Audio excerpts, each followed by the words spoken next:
Welcome to our program on Kardec Radio. And now, here's our host, Dr. Vanessa Anceloni. Welcome, dear listener, to Kardec Radio. Here we are with one more show, and a most special one because it's the very tribute to 155 years of Spiritism. Yes, on April 18th of 1857, Allan Kardec published the first book that would change humankind's history forever, the Spirit's Book.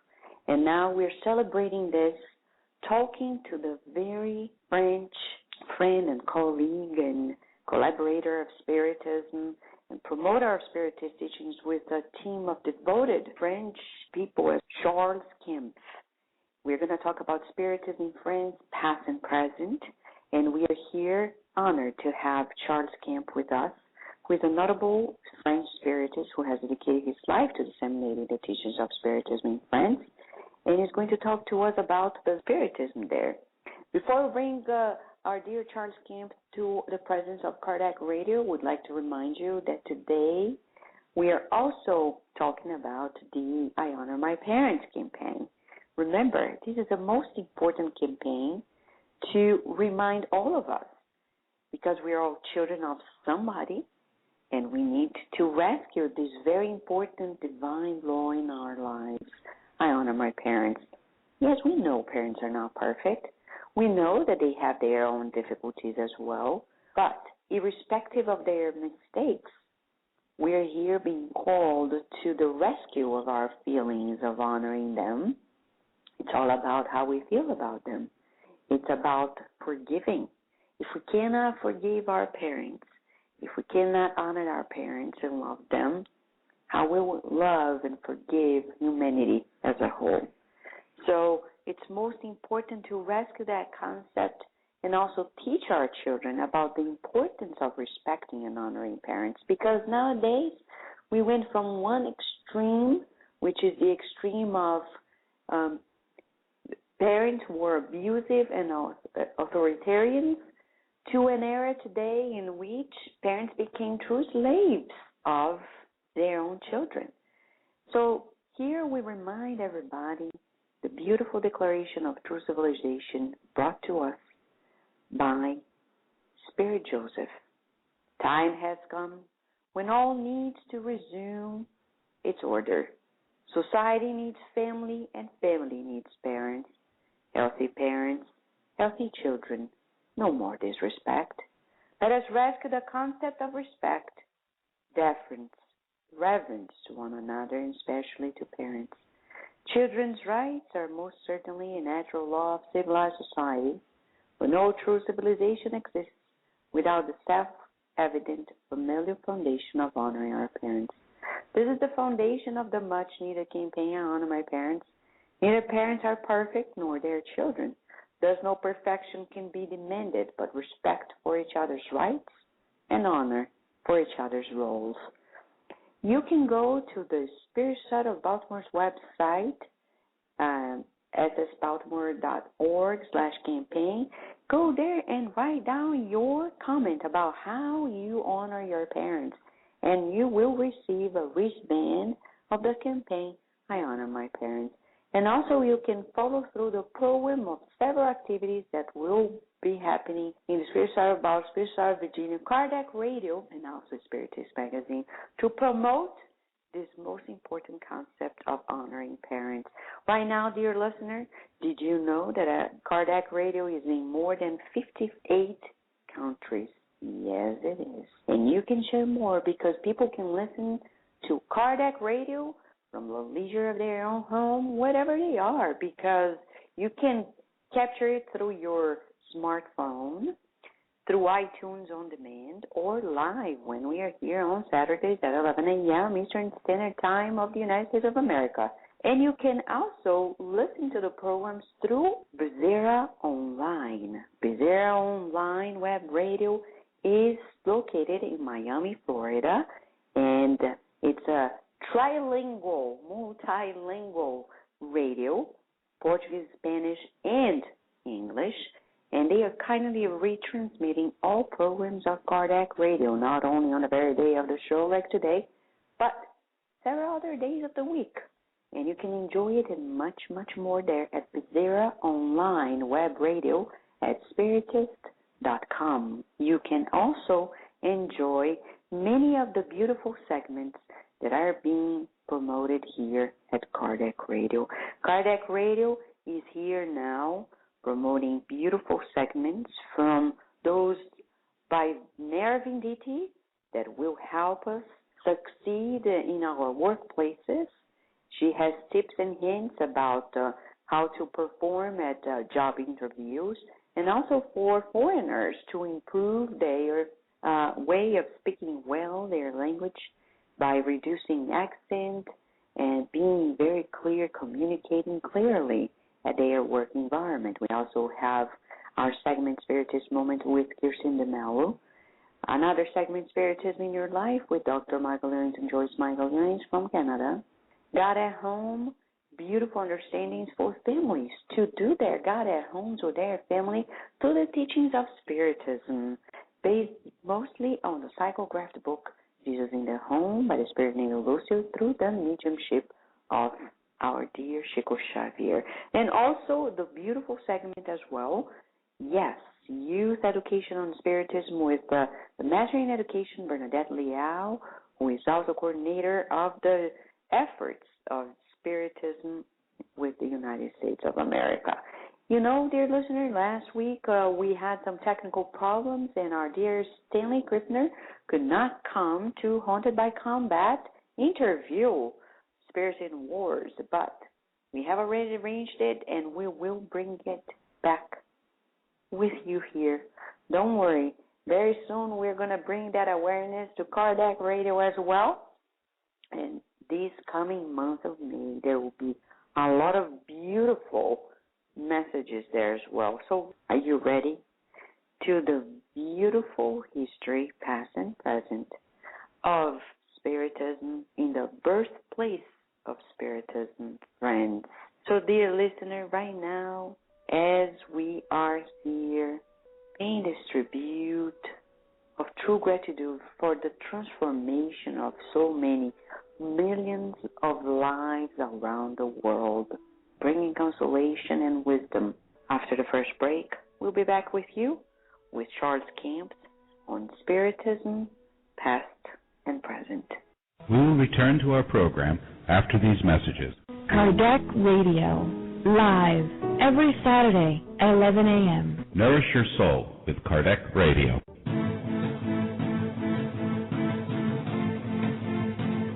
The International Spiritist Council is organizing and promoting the 7th World Spiritist Congress, which will be held in Havana, Cuba on March 23rd through the 25th of 2013. The Congress theme will be Charity and Spiritual Education in Building a World of Peace. 150 years of the Gospel according to Spiritism. For more information, please visit www.7cem.org. Nourish your soul with Kardec Radio. Join us every Thursday live, Evolution in Two Worlds, a journey of the soul through the teachings of the Spirit Doctor, Andrea Luiz. Connect at www.tvcei.com, Channel 2. Nourish your soul with Kardec Radio. Greetings, this is Narendra with Succeed in America by Packaging Your Brilliance. Our topic today is 3 top accent reduction tips. We're constantly judged by what we say and how we say it. One of the things that could be in the way of a favorable image is a heavy accent. That's when accent reduction comes to the rescue. I actually call accent reduction an accent makeover. Why makeover? Just as accomplishing an image makeover, your unique personality is still there, but it's a better you. The same with an accent makeover. You still have an accent, but your speech is easy to understand. and you articulate your ideas more clearly and persuasively. And we know how important that is in business and in personal life. There are a number of tips that will help you effectively reduce your accent. I will list the top 3. First of all, when you speak English, speak slowly. The faster you speak, the heavier accent will be. For the average American speaker, the rate is not as fast as, say, in Indian languages. Here's a quick help for you. Stretch your vowel sounds and your speech will be slower and easier to understand. Next, enunciate. Enunciating means producing sounds very distinctly. Pay special attention to word endings and vowels. And finally, read aloud. Read aloud every day and tape yourself. Listen to the tapes. Critique yourself. Repeat words over and over. Remember, accent makeover takes practice. Yes, it could be a lot of work, but your efforts will be rewarded. If you can express yourself clearly and persuasively, you will build better relationships and achieve your career goals faster. This is Nara Nditi with Succeed in America by Packaging Your Brilliance. If you have any questions, please email me at nara@succeedinamerica.com, NARASUCCEED in America.com. Or if you would like to have the transcript of this session, go to www.succeedinamerica.com/blog. And thank you for listening.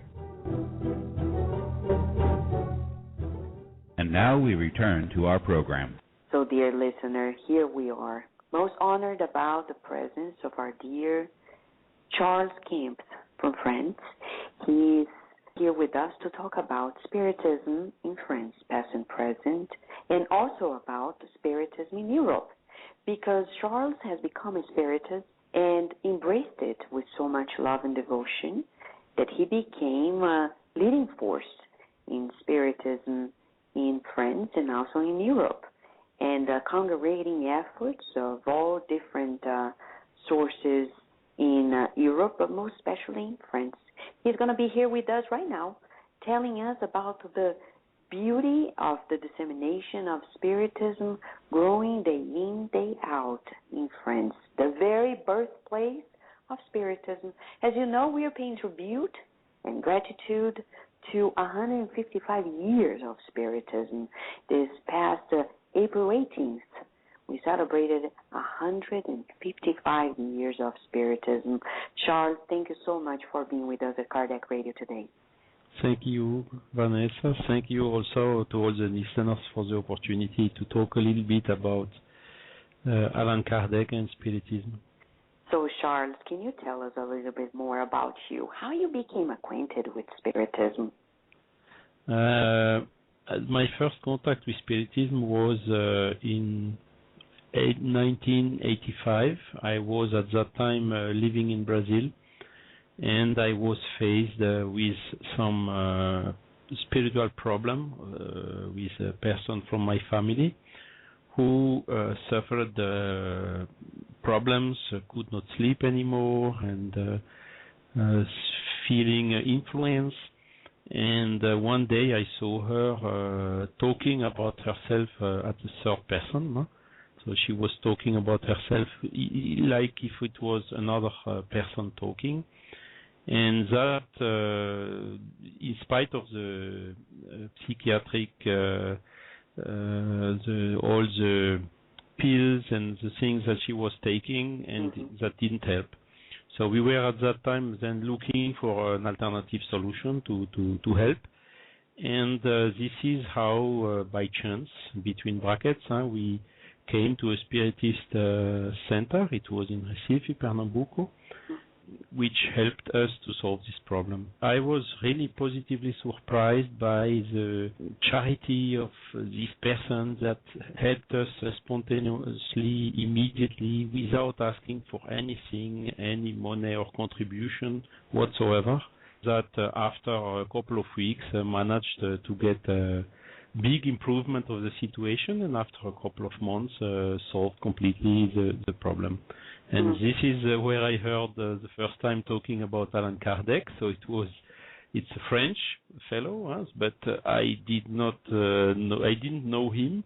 The first time I heard about him and the first book from him I read was in Brazil and in Portuguese. And then you started studying it and getting to know more about it. Exactly. So the first time I read the book on spirits, it was, or spirits book, sorry, it was a little bit like if I would already have read it before. You know? It's interesting you're talking about that feeling, Charles, because many people tell me, oh, I read a book and it feels like I've heard about it before, but you didn't stop there. You went deeper. Exactly. So I was a little bit cautious because I thought it's not possible that it's so simple and so on. So I read it once, twice, analyzing everything, checking the argument, and it took me, then I read the next books, book on mediums, the gospel, and it really took me 3 to 4 years to really understand in enough depth all the teachings which are included in Kardec's book. And that is after more or less 5 years only that I started to become a little bit more active in the Spiritist movement. And the first 5 years I was just there to listen, to look, to read, to analyze, to understand, to be sure that I really assimilated all that and checked everything, whether there is no contradiction or nothing which is that everything is, let's say, fully logical and with common sense. And only then, after this period, I started really to invest myself in working a little bit more in favor of the movement and also in disseminating Spiritism. That was also the period where we traveled back to France. And then what happened when you went back to France? Because how was the movement when you were there? Because people sometimes get confused when they first become acquainted with Spiritism, especially if they're not acquainted with the history of the Spiritism. They think that Spiritism was founded in Brazil, but it was not. It was in France, Paris, France, and it was quite a phenomenon at Kardec's time. And then due to several reasons, we'd like you also to address that, it just became a little bit less popular. And what about when you went back to France? How was the Spiritist movement back then? This was an end of 1990. I found quite quickly Kardec's books in French language because they were still published by some 2 or 3 publishing companies, so I could find them easily. But what was a little bit more difficult was to find the Spiritist group, because at that time there was no internet. We had in France so-called Mitel, which was a kind of a small screen with a small keyboard on which we could make some searches, and I searched for hours in Paris, Lyon, Marseille, all the biggest city in France for Kardec, for Spiritism and all this, and didn't find any group in France. It was only after more than 1 year in France that we, last but not least, found the first one Spiritist group, which was in a smaller city called Tours. And then we contacted this group. We entered in contact. At that time, the leader was Roger Pérez, which is still alive today. And he was really the first French Spiritist with whom we entered in contact with. So we immediately then, but the problem was it was at 700 kilometers away from our home, so it was not very easy to go there frequently. Nevertheless, we stayed in touch, and through this contact, we managed to find other Spiritist groups in Paris and in some other city from France.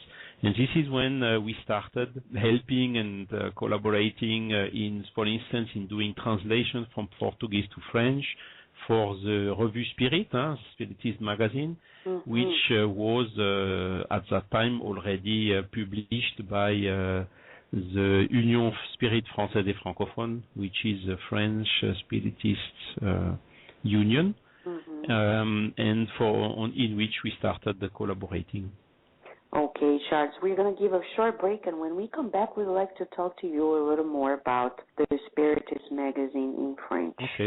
Okay. We will return to our program after these messages. Kardec Radio, live, every Saturday at 11 a.m. Nourish your soul with Kardec Radio. Save the date for the 6th U.S. Spiritist Symposium that will be held at the Rialto Center for the Arts at Georgia State University in Atlanta, Georgia on Saturday, May 12, 2012. This year's topic is Love and Enlightenment, a Pathway to Self-Healing. Come out and enrich your mind, body, and soul. For more info, go to www.spiritussymposium.org. Spread the word. Kardec Radio, to learn more about Spiritism. The newest edition of the Medium's book by Allan Kardec is now available. Purchase your copy online or via your ebook reader. Simply go to www.ediciofamerica.com today. Nourish your soul with Kardec Radio. Join us every Thursday live. Evolution in Two Worlds. A journey of the soul through the teachings of the Spirit Doctor, Andrea Luiz. Connect at www.tvcei.com, Channel 2. Nourish your soul with Kardec Radio.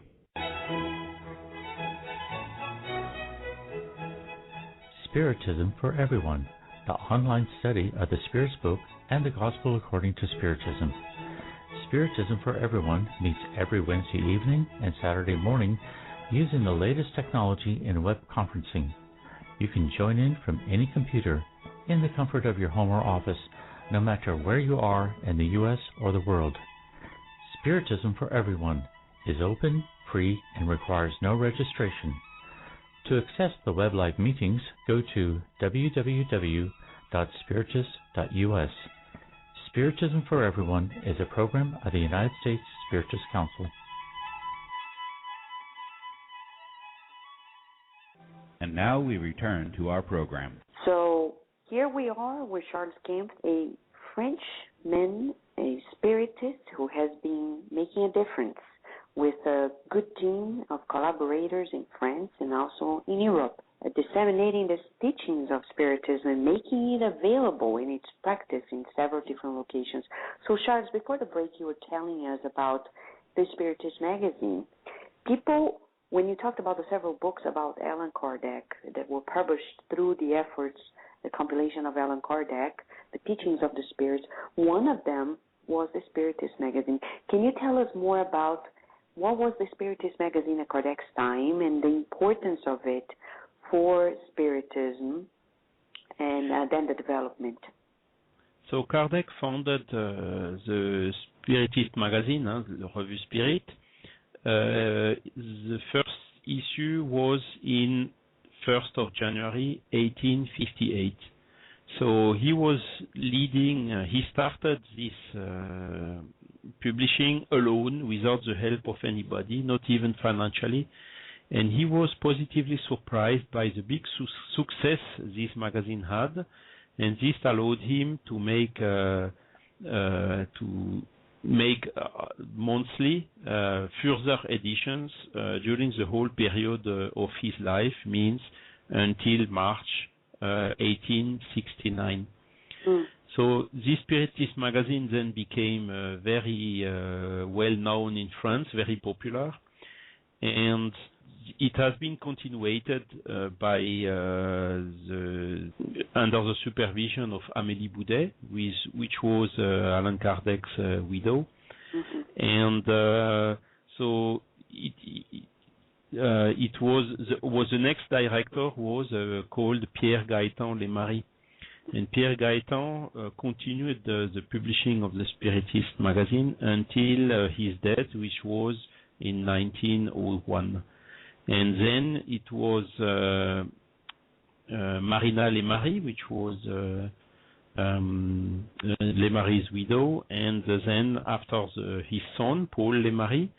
And so the publication of the Revue Spirit suffered 1 year interruption during the First World War because of the difficulties and all the workers which were called for their military duty at that time. But it has then been started again in 1917, and then it has been taken over by principally Léon Denis, which was also a very well-known follower of Allan Kardec, which was excellent in making conferences and also writing very, very good books about Spiritism. And this under the supervision of Jean Meyer. But the Revue Spirit then continued published until the Second World War, where there was also a couple of years interruption, and it restarted after the war with other persons. And in the late 70s, it unfortunately deviated a little bit from Spiritism. The Spiritist movement as influence at that time turned more, let's say, a parapsychological or psychical movement, taking some distance with Spiritism. And the Revue Spirit at that time has been renamed Renaître 2000.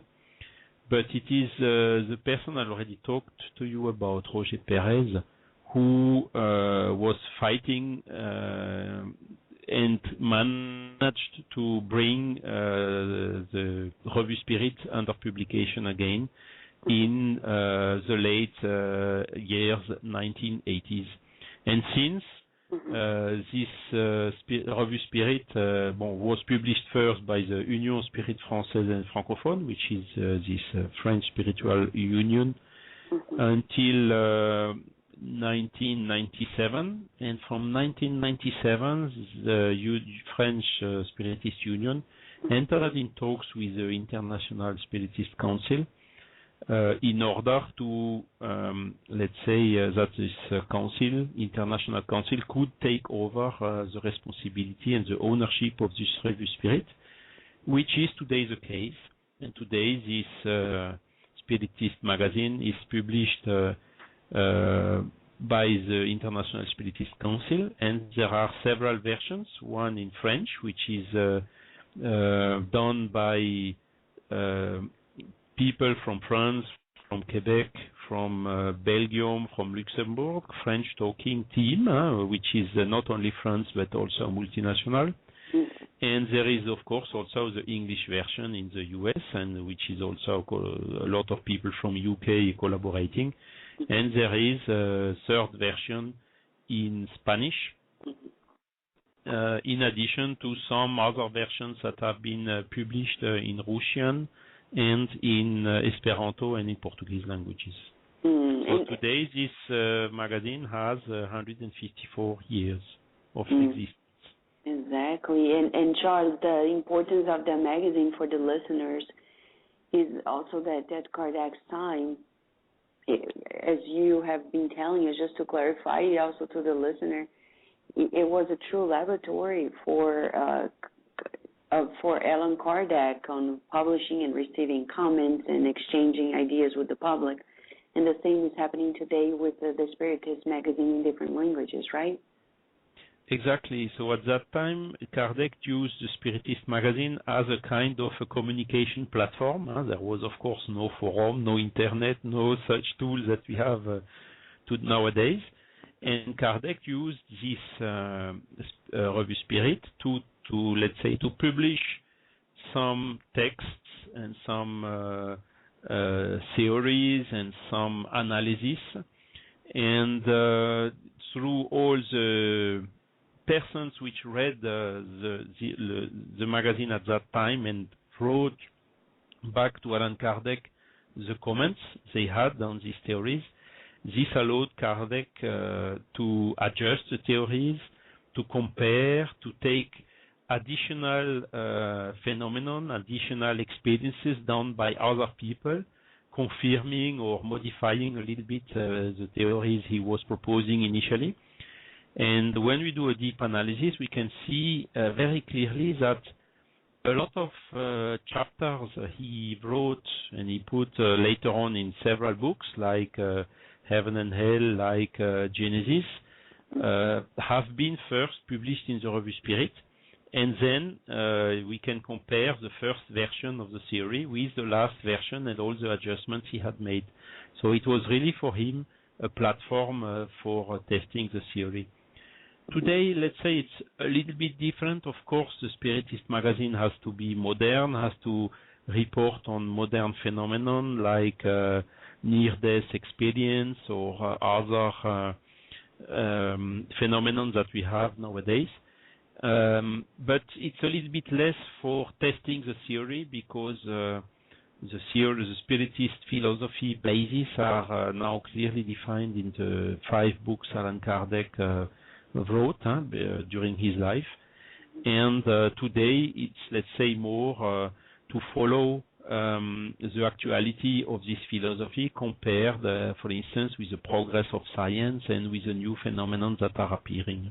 So, Charles, when we talk about Allan Kardec, when the first version of the Spirit's book in English was put together by the translation of Anna Blackwell, she, in her preface, describes a little bit about the personality of the man Allan Kardec. Can you tell us a little bit more about Allan Kardec himself, and if possible also his wife in regards to their personality, their character? So Allan Kardec, he really is born in October 1803 in Lyon. In the fact, what we discovered recently is that he never lived in Lyon. So he was born there. It was in thermal establishments where his mother was following some thermal baths, which is, by the way, interesting because it was baths which had the property to help the women which had difficulties to have children to get some. So this is a place that was at the address which was written in his birth certificate, Rue Sala in Lyon. In reality, he lived probably in another city close to Lyon, which was Bourg-en-Bresse. And he was probably at the first school in Bourg-en-Bresse. But very soon, his father and his mother sent him to the school of Johann Heinrich Pestalozzi in the city of Yverdon in Switzerland. And Pestalozzi was really a well-known educator at that time. He was following and he developed the education methods which have first been, let's say, proposed by Rousseau, the French educator. And that school was really one of the most famous schools in Europe. And that was really a very good, let's say, opportunity for Kardec because he was in that school with other children from a lot of countries, not only Switzerland, but Germany, Austria, Russia, England, and so on. And this gave him, let's say, a very broad cultural awareness since he was very young. So that helped a lot later on in his mission to develop, to codify the Spiritist philosophy as he has done. When he finished the studies in Yverdon, he traveled to Paris, where his objective was to establish a school as well, and he was there as educator, trying to follow and to develop and to reproduce these methods from Pestalozzi. So he had, it was not an easy period for teachers in France because politically France was quite unstable during this first half of the 19th century. And he had quite some difficulties. Nevertheless, he managed to develop his mission almost until let's say 1850. And then, through a new law, it was very difficult for him to continue. So he was then giving teaching at home for children, and also he had to accept some other jobs in order to be able to survive. So all this is really what his first part of his life before he was put in contact with the phenomenon of Spiritism. And just to side comment here, as you're talking about this first part of his life, though he was from a family of established professionals, and he also was very much privileged in his own way, but he still faced some financial constraints and difficulties, and this is quite interesting because we're talking about somebody that also lived a life of a lot of learning experience, especially today, as many people in the U.S. that are now around the world are experiencing some job crisis, financial crisis. Kardec himself also experienced this at his time, right? Exactly. It was a very, very difficult period. So at the beginning, I think in 1823, when he started in Paris, it was reasonably okay. But very soon, in 1830, it got much, much more difficult. And he really passed through a lot of difficulties, even on the financial point of view, in his life. He nevertheless was fighting always to do something else, to develop some other activities in parallel. He was also doing some accounting works in some other entities, and he managed to continue making these teachings as a base activity a good part of his life. He was also married with Amélie Boudet. Amélie Boudet was also a teacher, and they learned to know each other in this Institut Rivail, which was so called, because she was also a teacher. Kardec was also a member of a lot of science societies, Sociétés Savantes in French, and I think it was also through the help of his father at the beginning, because his father was a lawyer working in this, let's say, the area of justice, and he had a lot of contacts, and this helped him at the beginning. Nevertheless, he was actively participating in all these societies through very good contributions. He wrote a plan for the improvement of the education in France that was submitted to Napoleon at that time. And he was really well known through his competencies and all these activities, all these writings and these books he has also written about education. Education in French, in arithmetics, in mathematics, and several matters. He has also, by the way, translated Telemaque, for instance, in German. And it was a book which was helping also the teacher of the German language in France through this translation done by Rivail. So that's only as a few examples of all what he has realized in this first part of his life. We would like to talk about the second part, but we'll give a short break, and when we come back, we'd like to get to know more about his approach to spirit phenomena, because it was probably very different from what people may assume. Okay. We will return to our program after these messages.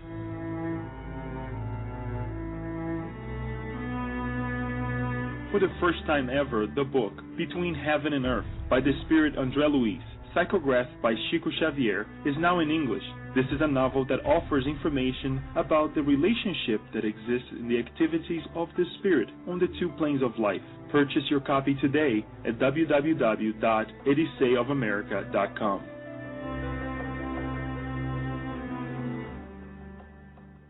Nourish Your Soul with Kardec Radio. Now in English, the book Action and Reaction by the Spirit Andrea Louise, psychographed by Chico Xavier. Buy your copy online or via your ebook reader. Go to www.edysayofamerica.com today.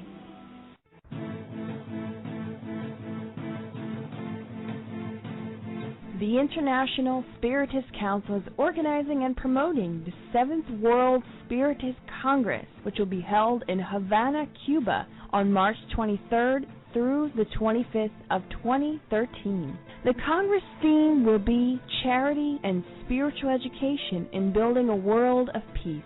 150 years of the Gospel according to Spiritism. For more information, please visit www.7cem.org.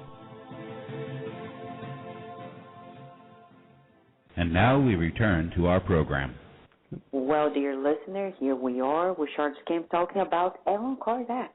Many people may think that Allan Kardec easily gave in to the understanding that spirits exist and behind the scenes of spirit phenomena, but it's quite the opposite. So, Charles, you're talking about the first phase of Allan Kardec's life, and then on the second phase, as you're splitting it for understanding of the listener, he became acquainted with spirit phenomena that were happening quite ostensibly in France and throughout the world. So how was his first reaction when people approached him telling that there were spirits moving furniture and chairs around people's homes, etc.? So it's very interesting indeed. He was, in the first part of his life, he was a little bit in contact with mesmerism and magnetism. And through this, he knew some peoples and followers of these practices, magnetism. But he did not develop it, let's say, too much. He was participating in some societies. He has probably read and studied the subject. But it was around 1855 that one of his friends from this magnetism group told him about moving of tables, this famous table dancing or table moving phenomenon, which, by the way, started in the U.S. With the Fox family, this famous episode with the raps, and in this Fox family house in Hydesville, in the New York State. And this was disseminated throughout the world and turned into this common practice at that time, in the 1850, 1855, of people sitting around the table and calling the spirits and making the table moving. So the first reaction of Kardec was telling, okay, a table can move. We can see the effect of wind, we can see the effect of the electricity, of thunder, and so on. So he had really this scientific approach, and he told, I do not see nothing impossible in having a table moving without anybody pushing or sustaining, or without any trick or cord or whatsoever. But a certain time later, this same guy came back to him and told him, look, not only the tables are moving, but they are also answering to questions.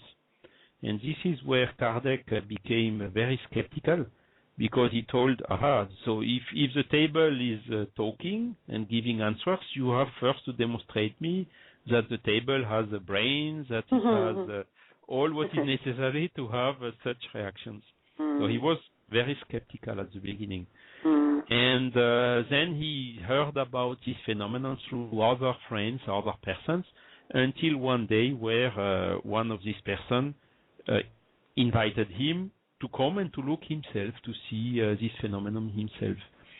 And he's then writing, Kardec wrote in the Œuvre posthume, I don't know the name of this in English, it's posthumous works. Huh? Oh, yeah. Mm-hmm. And there he's really explaining what happened during that first meeting where he could see a table moving.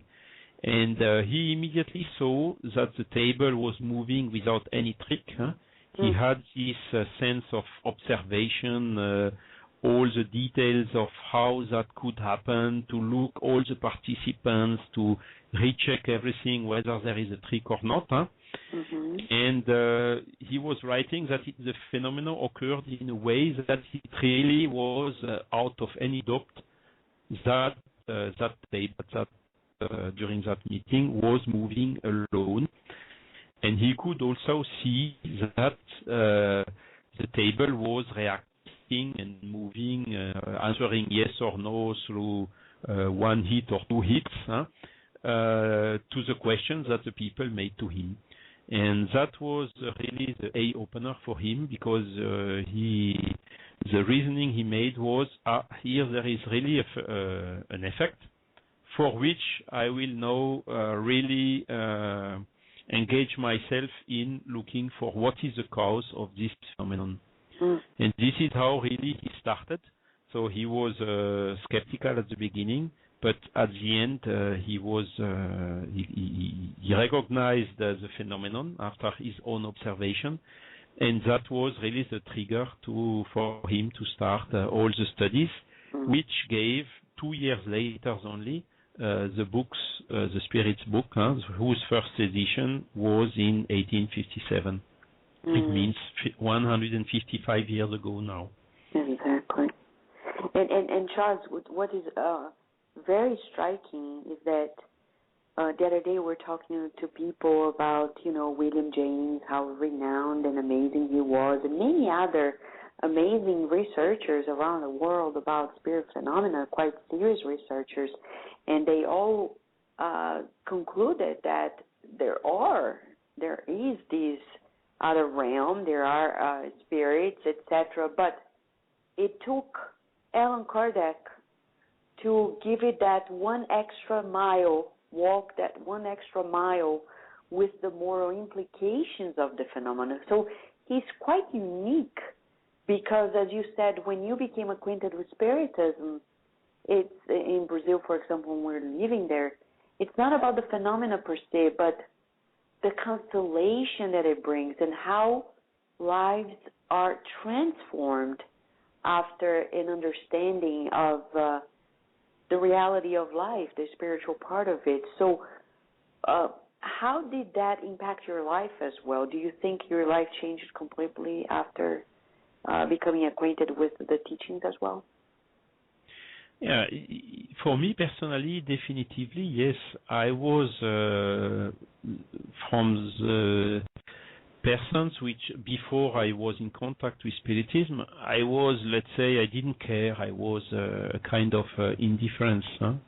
And after I saw really also this phenomenon of this person I talked about in the beginning of the interview, and also understanding and listening and observing myself all what happened, and then of course the study of the philosophy and all the understanding which is behind, it is really a complete change in the mindset.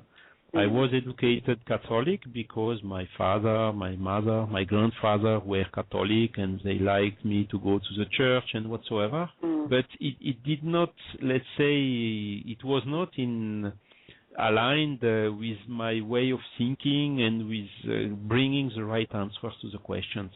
But once you have really, let's say, evidence, I call it today evidence, through all this phenomenology and all the logic which is behind of where we come from, what we are, and where we go to, and the existence of the soul and his survival after what we call the death, you really change completely your point of view of what is life and what you are doing here and the purpose of the life. And this is really what is making this radical change in the mindset of the person which are in contact with the Spiritism. And it's really a change in much better, because it's not something that it's a question of faith or that you have to accept blindly. It's really something which is fully in line with the common sense that you can understand first before you believe in it. You understand? Mm-hmm. And this is also what happened with Kardec. So he concluded about the reality of the spirits only from the time that this reality appeared from the consequences of the observations of the facts themselves. The table was answering, we are spirits, and he was then trying to understand and checking, is there really spirits? Can it not be somebody from the room and so on, one of the participants or the people which were present in the room at that moment? And he really found evidences that it was a totally independent personality which had nothing to see and which could bring knowledges that were totally out of the let's say possibilities of the people which were in the room. So all this, let's say, reasoning was, let's say, an accumulation of evidences about the existence of the spirits. So he was really very cautious at the beginning in his reasoning, and he always avoided to make any precipitated conclusion. But he immediately saw as well that this was bringing, let's say, deep answers to fundamental existential questions a lot of people had, and that up to that time no religion could answer fully all of them. And the difference between Kardec and a lot of other searchers in this area is that he did not stay with the phenomenon. He also developed a lot the philosophy behind the phenomenon, and also all the consequences about it. This, let's say, moral or ethical aspect of the Spiritist philosophy. And that is really the basis of the Gospel according to Spiritism, which was the third book he wrote about Spiritism. And that was also based on, okay, today the spirits are communicating, are telling us about what is good, what is bad, about moral, about a lot of these questions. And he was making the parallel with what was taught not only by Jesus in the Gospels, but also before him. And he found really a big convergence, and the spirits themselves confirming, we do not come to tell you something else that Jesus told you. We just came back to recall you what Jesus has told, and also to bring the real and good and common sense interpretation of some of the teachings which during the 2,000 years that had passed, almost 2,000 years since Jesus and the books on spirits, have been wrongly translated or wrongly interpreted or wrongly understood. And that is really what made the difference. A lot of other searchers like Charles Richet, like William Crookes or others, they really concentrated themselves more to the phenomenon without looking a lot to the consequences of this phenomenon. Exactly. But Charles, as you're talking about some of the great and the greatest after Allan Kardec, Camille Flammarion, and other great spiritists, but one of the ones that became really a striking follower of Kardec was Léon Denis, right? Exactly, yes. 1967, when Kardec was traveling in the city of Tours, where Léon Denis was living at that time, and that is where Léon Denis met Kardec physically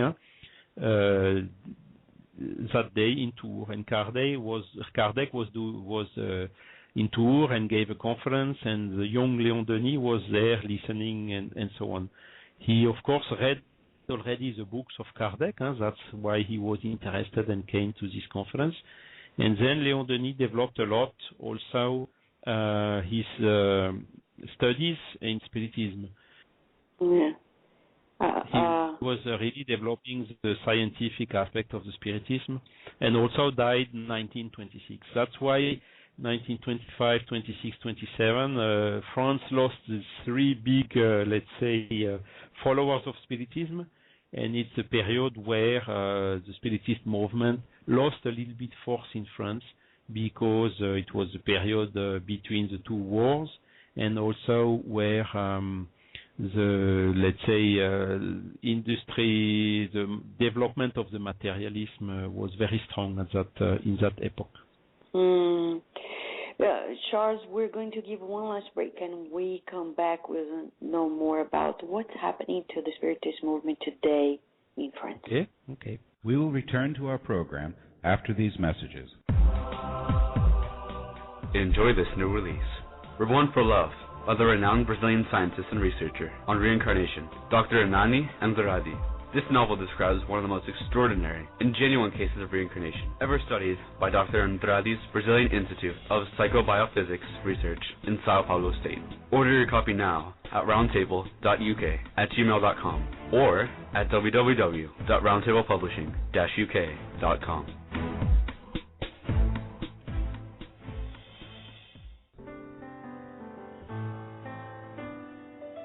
Spiritist Network, your gateway to on-demand Spiritist videos.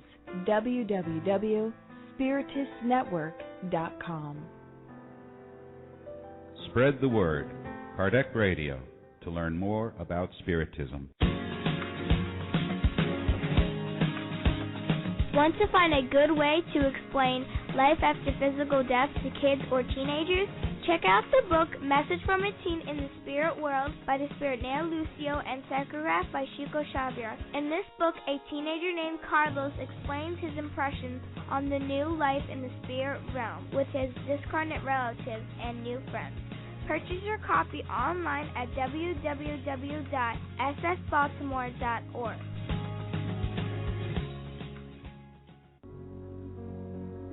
The Spiritist Magazine is a trimestral, digital periodical that publishes the latest news on the Spiritist thought and the movement in the USA and worldwide. Subscribe now at www.spiritistmagazine.com.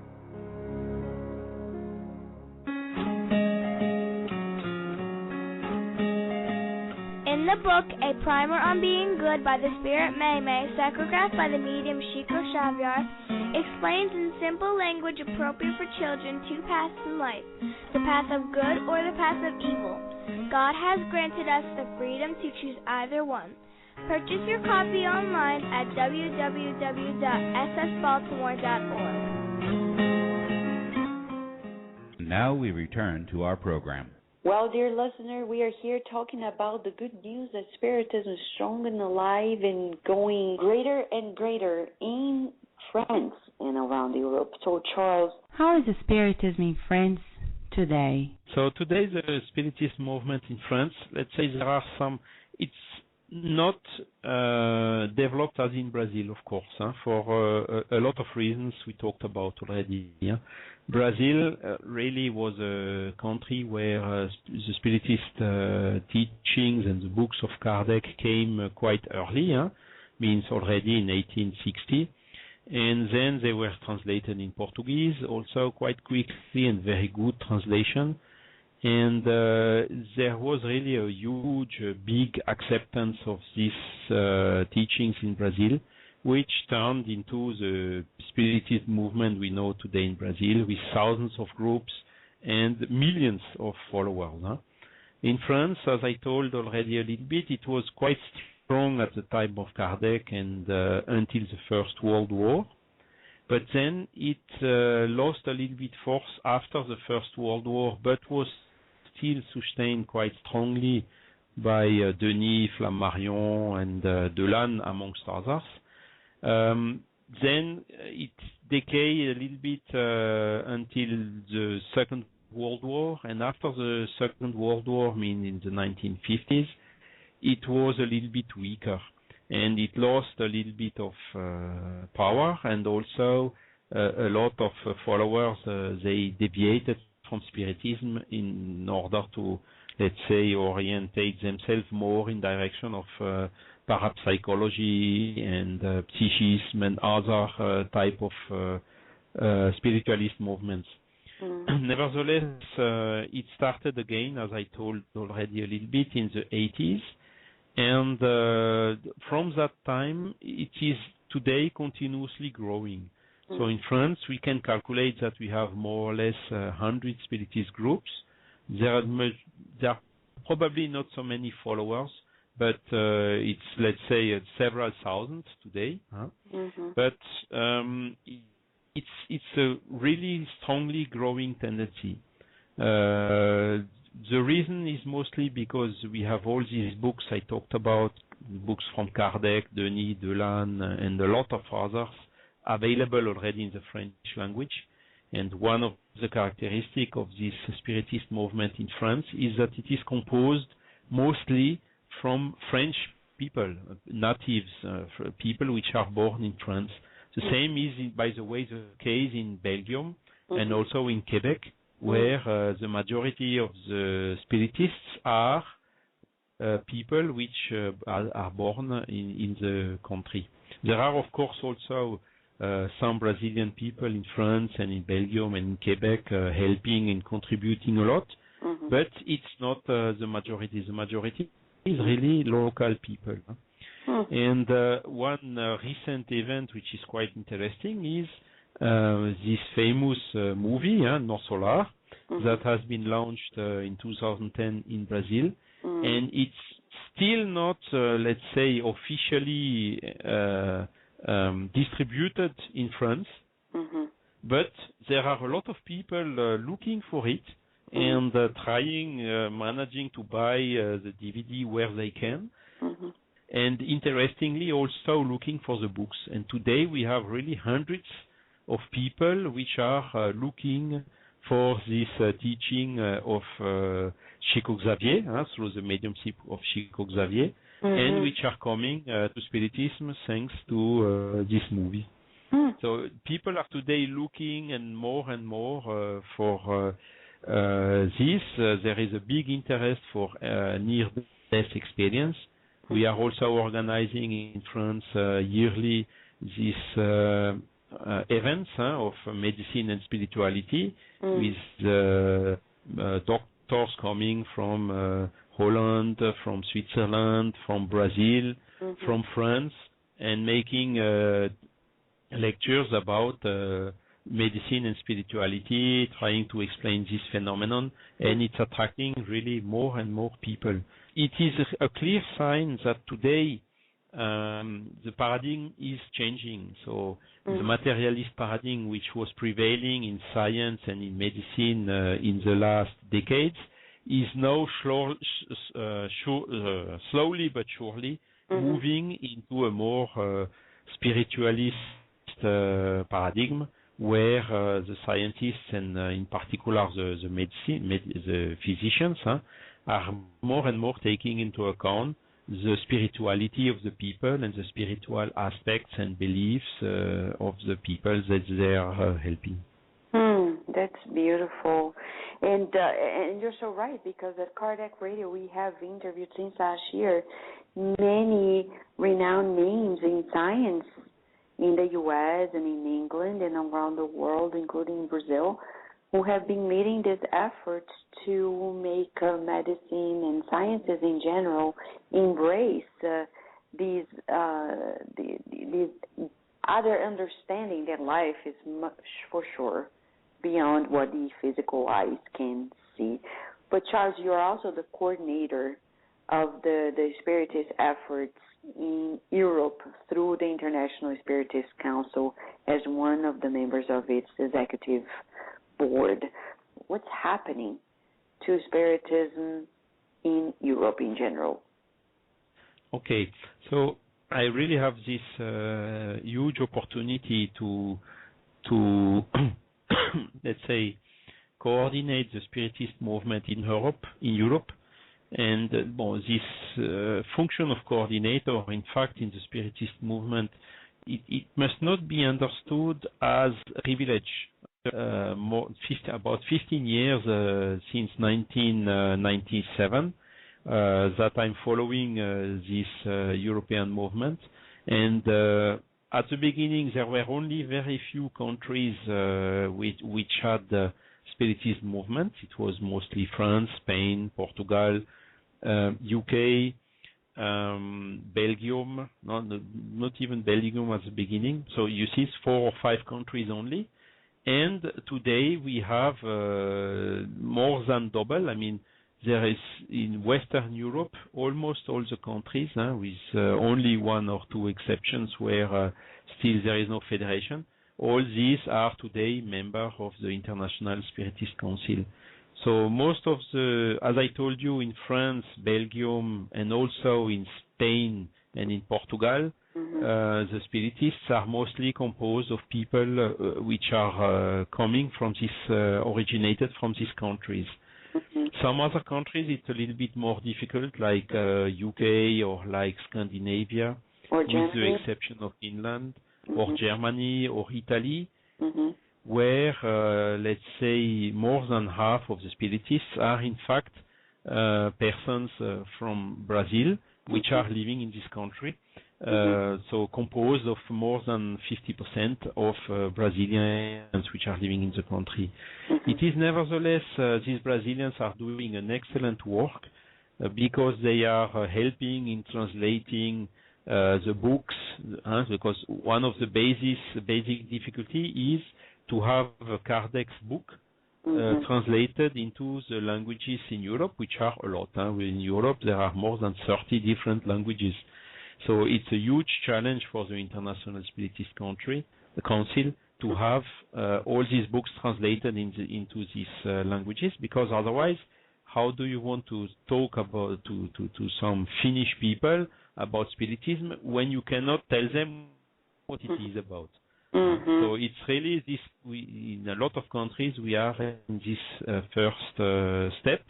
Nevertheless, today we reached a quite significant development, because the books are already not only in French, Spanish, English, Portuguese, Italian, German languages, and Russian today as well languages. But there are also a lot of them already translated into Swedish, into Finnish, into Czech, into Polish, into a lot of other languages. And this is already giving a huge effect, because here as well, Kardec's teachings are always better known in these countries. And we see now coming slowly but surely the native people from all these countries to the Spiritist movement. So it's really this initial phase where we had mostly, let's say, these Brazilian warriors and making all this work a lot of time isolated in their countries. It is today giving significant results in terms of growing of the Spiritist movement. And in particular, I would say, in the countries from Eastern Europe, which were during decades also dominated by the Russian and communist influence, and where, surprisingly, there are a lot of people which are now interesting in these Spiritist teachings from Allan Kardec. Wow. And I remember you also, before we were there, we were talking about the radio that is French-based, Radio Kardec. It's the English one is Kardec Radio, and there is the Radio Kardec that was founded much more before Kardec Radio. Can you tell us a lot about Radio Kardec in French? Yes, of course. So Radio Kardec in French is in fact managed from Belgium. through some spiritists there, including Jean-Paul Evrard, which is president of the Belgian Spiritist Union, and Gérard Donny, which is also Belgian people helping since a long time in this way. And so this Radio Kardec has been founded almost 10 years ago now, and it is on air only in internet, through internet. It's a web radio proposing the lectures and interviews and a lot of disseminating the Spiritist doctrine. And this interestingly also was an opportunity to develop the reading of the books and for people, for blind people. And today we have even some blind people which are contributing to the Radio Kardec to develop it. Wow. So you can easily connect to it. So the and address is www.spirit SPIRITE.be, like Belgium. And it's one of the examples of this activity which is resulting from the union of the Spiritists, in particularly in the French language. These books for blinds, as I told you. Wow. Plus, also, we have a huge website which is called Spiritist Encyclopedia, Encyclopédie Spirit, where you can find hundreds of books and of magazines in French language, which are today, let's say, free. There is no copyright on them anymore, and which are for free download for the whole world, where you have really all this basis of the Spiritism teaching, all the books and all the magazines from the first 50 years of the Spiritism. Wow. So, Charles, we're delighted to hear about so many beautiful things that are happening in Spiritism in France and also in Europe. But there is one aspect that we need to ask you to share with us. I remember in Belgium in 2009, the International Spiritist Council was organizing a beautiful event to train Spiritist workers and practitioners there and throughout Europe. And I remember you gave a very interesting and beautiful talk about the need for cultural respect and adaptation, because Spiritism is only one, the teachings, but when it comes to disseminating, sharing the teachings, teaching about them, there must be a cultural adaptation. Can you tell the listener a little bit more about what it is and how can we get there, culturally adapting to each and every nation? Of course. As I told you, Kardec, when he was young, he got this beautiful opportunity to learn and go to the school in Switzerland, where he was together with children from his age coming from different countries. So with this, Europe is really the continent where you have the biggest number of cultures which are living together in geographically quite a limited area. You have, of course, the Latin culture through France, Spain, Italy, Portugal, with some variants in it. Then you have the Anglo-Saxonic culture with UK. You have the Scandinavian culture, the Germanic culture, and then you have the Eastern Europe culture from Poland. And it's really, let's say, a multicultural continent. And this is very important when we want to disseminate Spiritism. As I told you, Kardec was he had quite a big cultural awareness, and this helped him in writing his book in a way that it is open for really a big number of these cultures. So if you take, for instance, the Spirits book, it's a book that is perfectly readable from a French people or from an English people, translated into English, or from German. It fits to the way they think, it fits to the way they learn the things, it fits to the way they like to get the information and also to conduct the reasonings. And Kardec had really this sense since very young, as I told, and that was really something absolutely positive for him, and from which we benefit today in the books he has left to us. Nevertheless, as I told you as well, there are today in several countries in Europe, the movement is, let's say, pushed and developed by Brazilians. And really, when you take Brazilian culture, which is more Latin culture, and you use it, for instance, with a Germanic culture in Germany or in Switzerland, there is really a different way to see and to hear and to understand and to listen to the thing, which does not fit fully. And this means that even with the best good willing, with the best, let's say, competences and knowledge about the Spiritist philosophy, when you, as a Brazilian, try to explain to a German fellow about the Spiritism teaching, he will have difficulties to understand because there is this cultural misfit. And this is why it's very important to be aware of this, to show really what are the main characteristics of this different culture, to explain, for instance, how a German a person from the German culture is, let's say, building his mind and making an opinion in his head.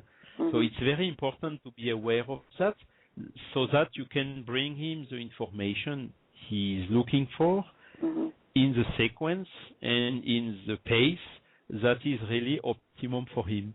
And this is not something which is very easy a priori, because let's say it's a well-known problem in all the multinational companies. This problem exists. There is a lot of misunderstanding even in the diplomatic area because of these differences of culture, and it's exactly the same when you want to talk about Spiritism.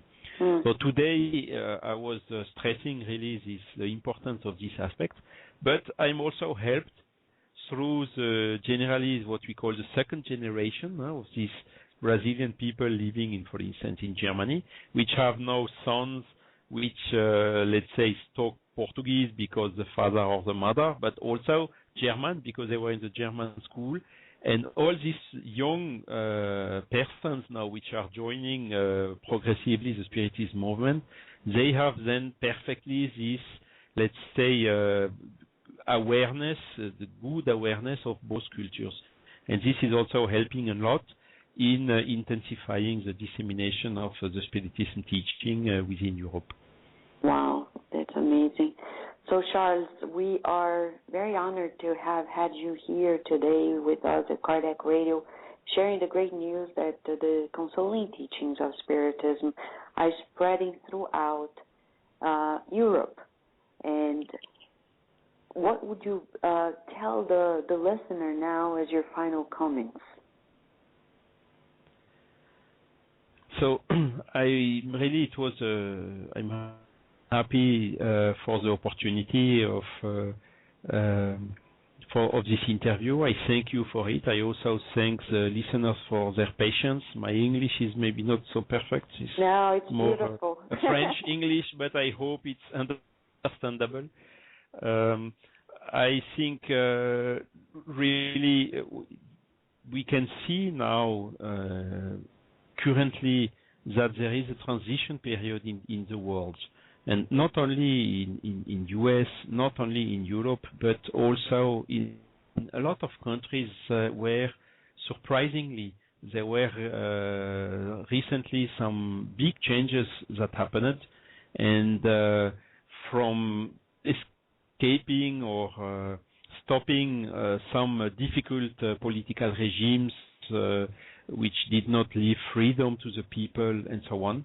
And these are really clear signs now of this transition that the Earth is going through from a world which is difficult, which is based on the materialist paradigm, and moving to a more open, more spiritualist paradigm where some old values like selfishness are replaced by new values which are charity and really doing goods, and it's really a clear sign of the evolution that, by the way, was predicted by the spirits, in particular in the Genesis. And we are really now entering in this period where the people, they want to understand, where there are again more and more phenomenon new, like this near-death experience phenomenon, which are a very excellent indication and element proving the existence and the independence of the soul together with the body. And the scientists are slowly but surely opening their theories and their thinkings in this way. And the ones that have already adopted this paradigm, they managed really to discover a new world, to discover new area, which allowed them to make huge progress in helping the people which have problems or which have some illnesses, and to understand a lot of things that they did not understand before. So it's really a sign. What Kardec was a little bit ahead of his time, not so much, only a little bit. He was really the one who, let's say, gave the first trigger of this scientific and common sense approach of spirituality and of notions that before this were of the dominion of the religion, the dogmatic religions.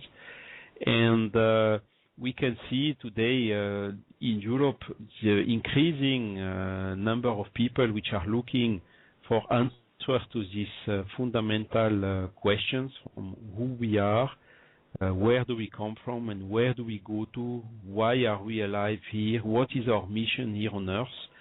And more and more of them are really finding, recognizing these very good answers that were written by Allan Kardec in the book on spirits, which was the one he wrote and published the first time 155 years ago. So it's really something positive.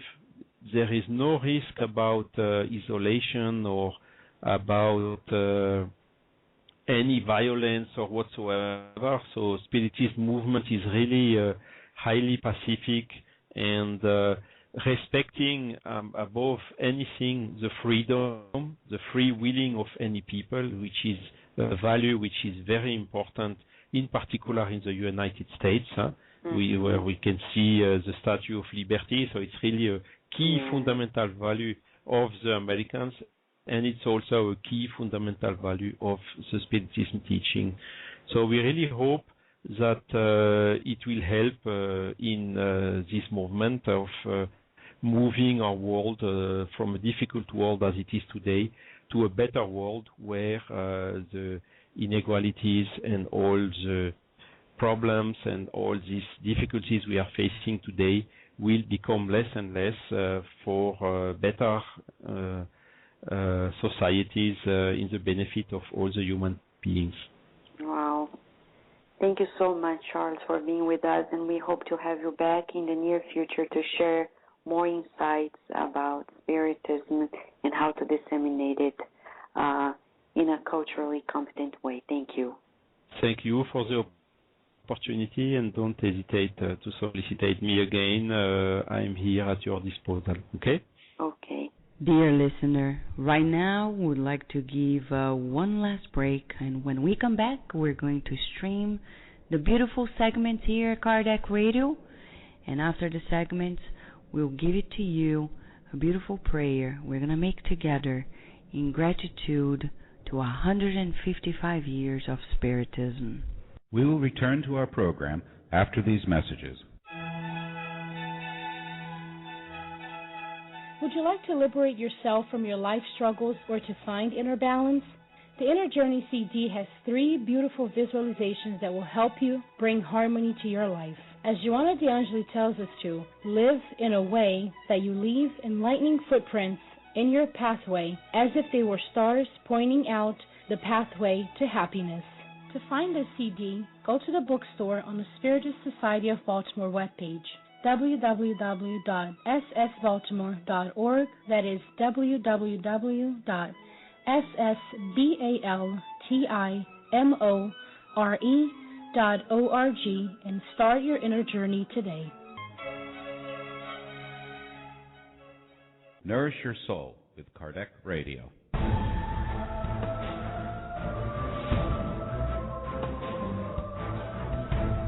Available for purchase, the book Conception of God by Herculano Pires. In this book, Professor Herculano Pires writes about the impossibility to conceive nothingness and the logic of God's existence. Learn more by purchasing your copy online at www.sgny.org.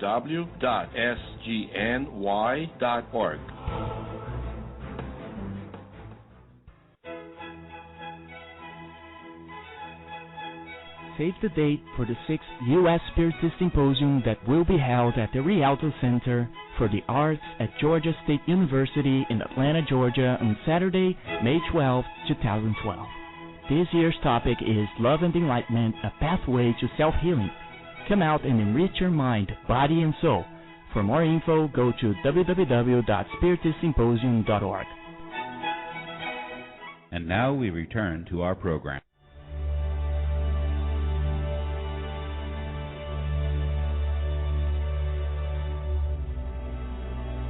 Hello, dear Kardec Radio listeners, and welcome back to the Spiritist Moment. And before we proceed on with today's discussions, we would like to ask you, dear listeners, for your indulgence and for your patience. For today, my voice is quite raspy and coarse due to severe allergies, but our commitment with the Spiritist work is ever strong and flowing, and we know the responsibilities. So we just kindly ask for your kindness and your indulgence as we begin our discussions today.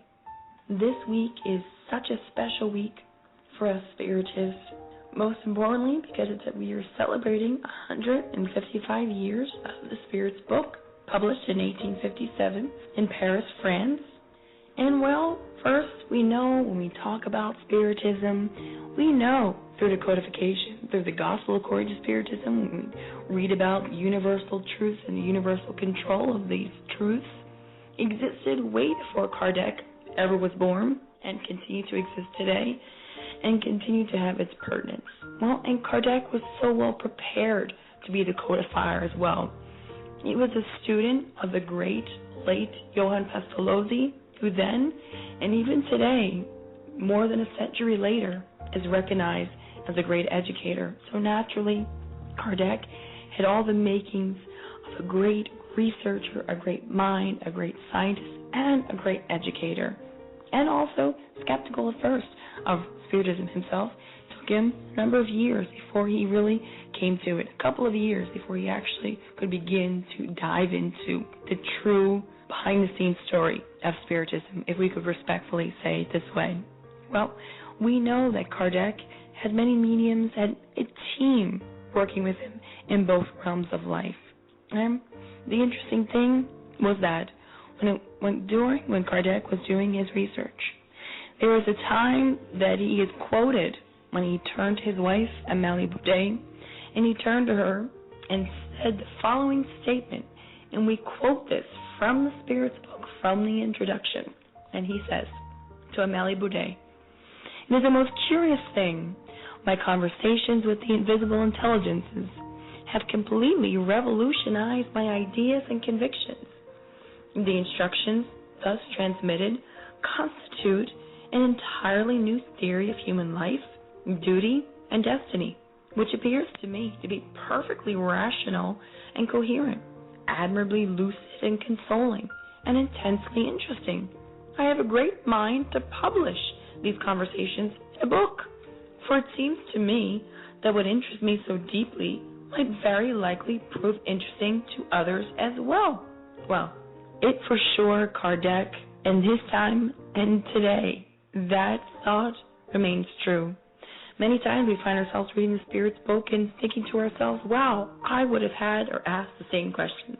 When in fact, interestingly enough, the Spirits later revealed to Kardec that they were the ones who influenced his mind to give him that thought, to share this great knowledge, to bring the codification together as we know it today, the inspiring, consoling Spiritist doctrine for more than a century before and after, and continues to console hearts.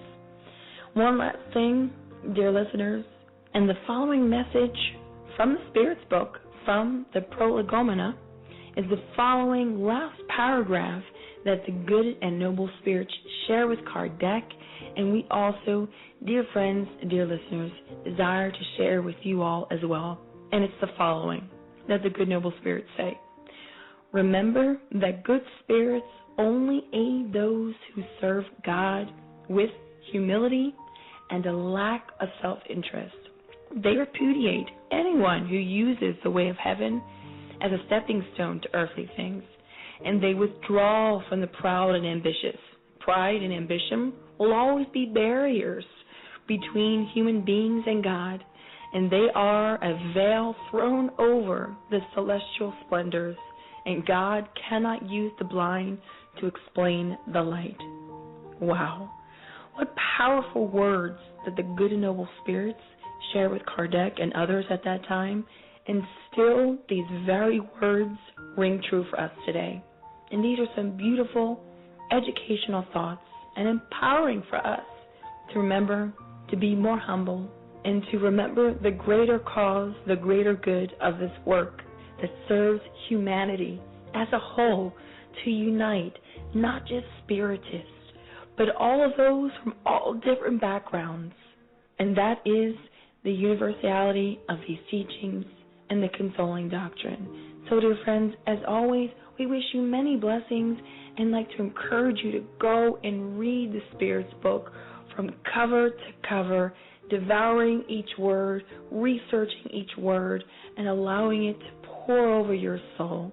And as always, we wish the Spirit's book a very happy birthday, and to all of you, many blessings.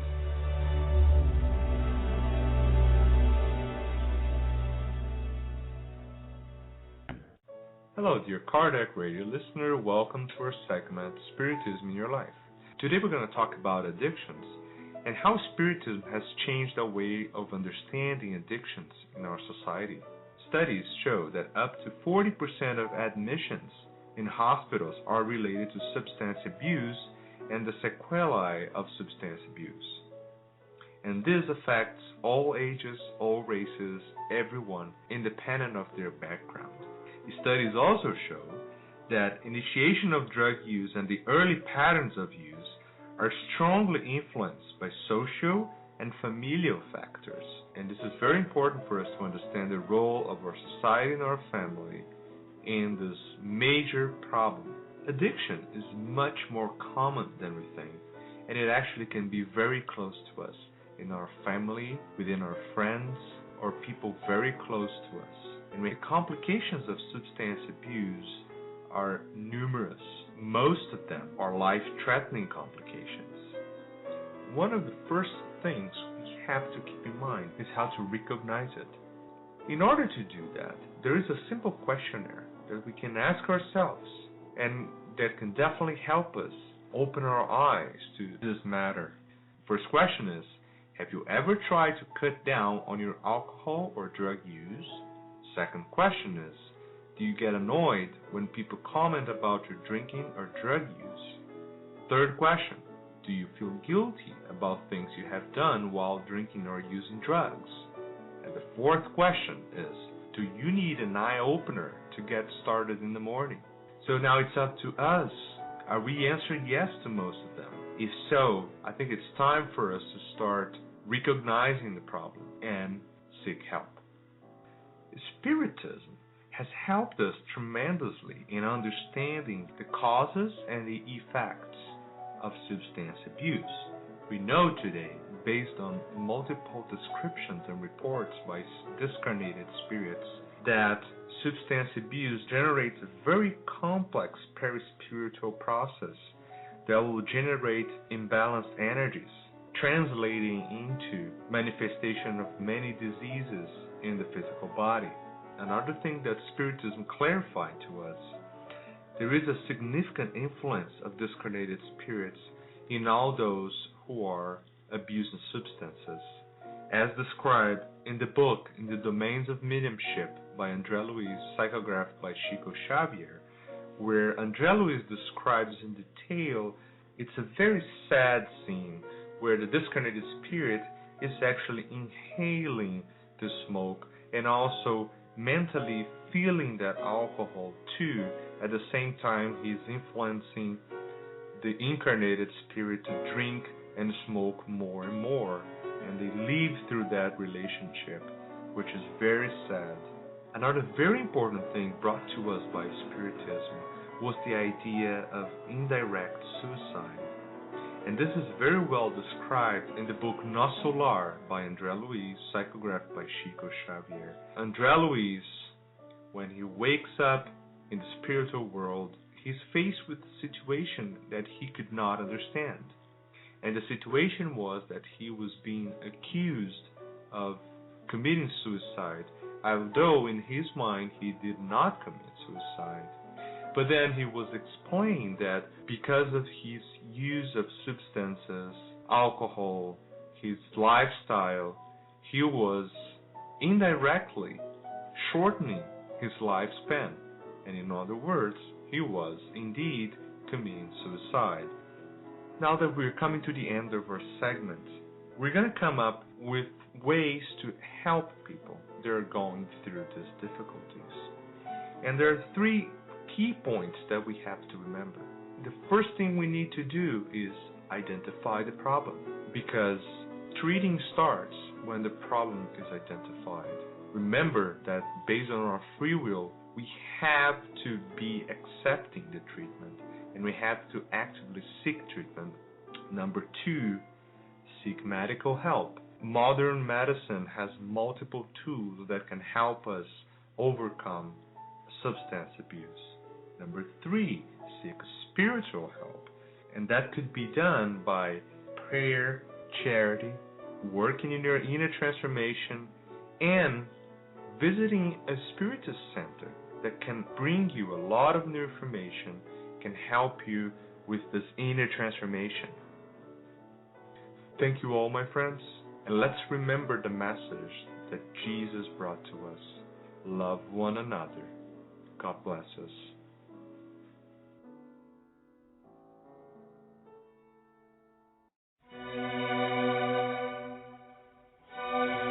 Good morning, dear Kardec Radio listeners. Welcome to one more meeting with God at Home. I am Naru Fonseca. And I am Gabi Ferreira. Today we're going to study Chapter 9, The Messenger of Love, from the book Jesus in the Home by Spirit Neo Lucio, psychographed by Chico Xavier. Have you ever noticed how our society ties high coefficient of intelligence, or IQ, with success in life? This is such a hot topic these days that we have identified and studied many different types of intelligence: cognitive, artistic, spatial, mathematical, literary, etc. Even if you do not have a high IQ, you still may be successful if you have a high EQ, or coefficient of emotional intelligence. These are the people who can navigate the emotional sea of social relationships. We may sometimes get to the extreme of comparing intelligences as if we were in a farmer's competition in October to reward the owner of the largest pumpkin. But is it really true that being very intelligent is enough to be successful in the life eternal? The apostles in the house of Simon Peter were having a very similar conversation when Jesus told the following story. Many years ago, when the world was in grave danger due to a calamitous crisis of ignorance, the Almighty Father sent it a messenger of knowledge, whose mission it was to deliver the glorious message of life eternal. Upon taking human form in the physical realm, the learned worker became a teacher and greatly interested in literature, he fell in love with intellectual works and distanced himself in disgust from the unlearned crowds, believing that he was living on the enlightened vanguard, which was inaccessible to the understanding of ordinary folk.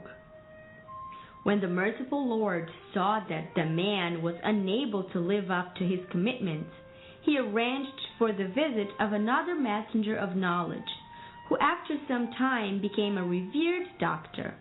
This new herald of Providence took refuge in a room full of herbs and medicinal brews, only showing an interest in helping important patients who were able to pay him handsomely, and stating that common folk were too broke to be of interest to him. So the all-caring father decided to send yet another messenger of knowledge. But this one became a famous warrior. He used his sword of reckoning with great skill.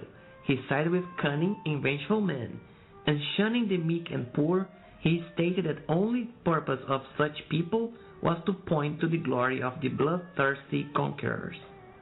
Saddened by so much failure, the Supreme Lord sent yet another missionary of knowledge, who soon became an excellent musician. He confined himself to rich and lavish halls, composing music that intoxicated ephemerally happy people's hearts with pleasure, and vowed that the populace would not seduce his abilities, which he believed to be exceptionally advanced for his time. It was then that the Sublime Father, again worried by such failures, ordered a messenger of love to be sent to humankind. With great mercy, this messenger was able to reach the four corners of the world. Determined to work in God's name, he became the diligent servant to all. He began to work for the common good and identifying with the people to whom he had come to serve. He forgave infinitely and repeated the same lesson 1,000 times over. Thus it was that by making himself the least of all, he was able to light the renewing flame of faith and pure kindness in the hearts of earthly creatures, uplifting them to the highest level, thereby winning a complete victory in the divine mission to which he had been entrusted. Education and sanctification represent inseparable forces of the Spirit's glory. Knowledge and love are the two wings that propel the Spirit evolution.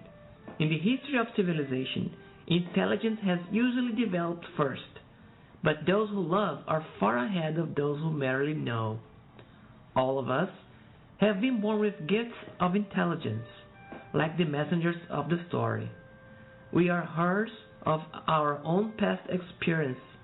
In order to learn and practice love, we need to put our gifts into service for our neighbors, beginning in the home.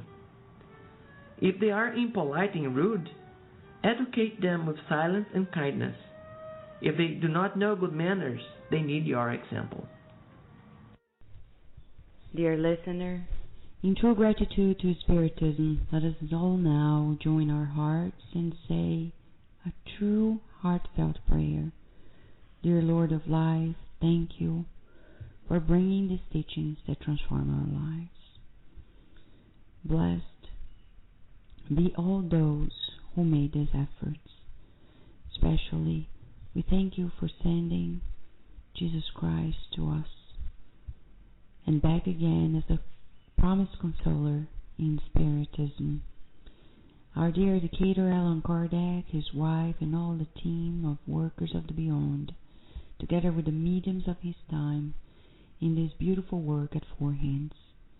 In true gratitude to also our dear Charles Kempf, who was here teaching us about the new perspectives of the Spiritist movement in Europe. Dear listener, next week we invite you to a beautiful program as well with Dr. Julio Paris. He's going to be here to tell us why psychotherapy should embrace reincarnation.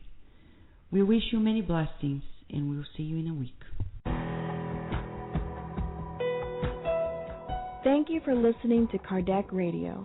broadcasting live every Saturday morning at 11 a.m. Eastern Standard Time. Email us and share your comments at www.kardecradio.com. Until next time, we wish you many blessings.